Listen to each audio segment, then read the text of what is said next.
Hello everyone, I'm Chris Erkley and welcome to your Tuesday edition of the PE Crime Blotter. Today's Crime Blotter takes us out to Temecula.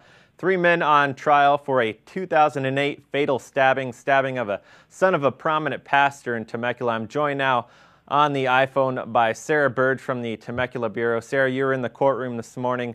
Kind of bring us up to speed on what happened in this case. Well, testimony in the trial began back on October 3rd.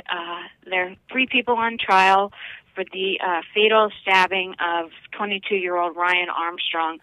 Armstrong and a group of friends were celebrating a birthday party at ET Sports Lounge in Temecula. It was the day after Christmas in 2008. And they had kind of a confrontation with the defendants and their group of friends. A little bit of an argument, and they thought everything was fine, but the prosecutors say later in the evening, the defendants basically jumped Armstrong and his group of friends. Armstrong was fatally stabbed. His friend Joel Ross was stabbed several times and nearly died. So at any rate, James Fung, one of the 3 defendants, testified today and yesterday on his own behalf.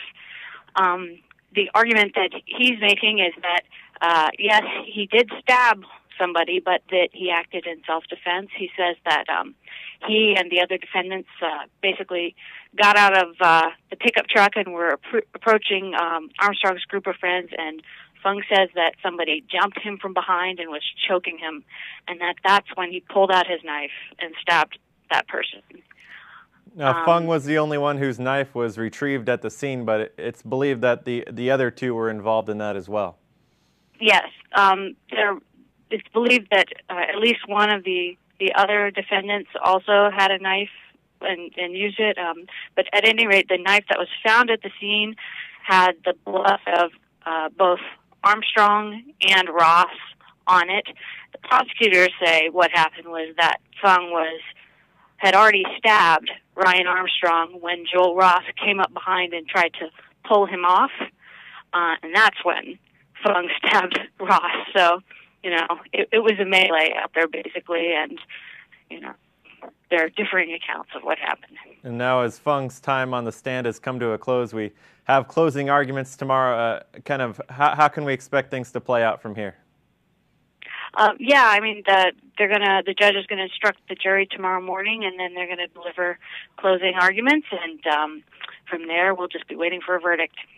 All right, Sarah, thanks for joining us.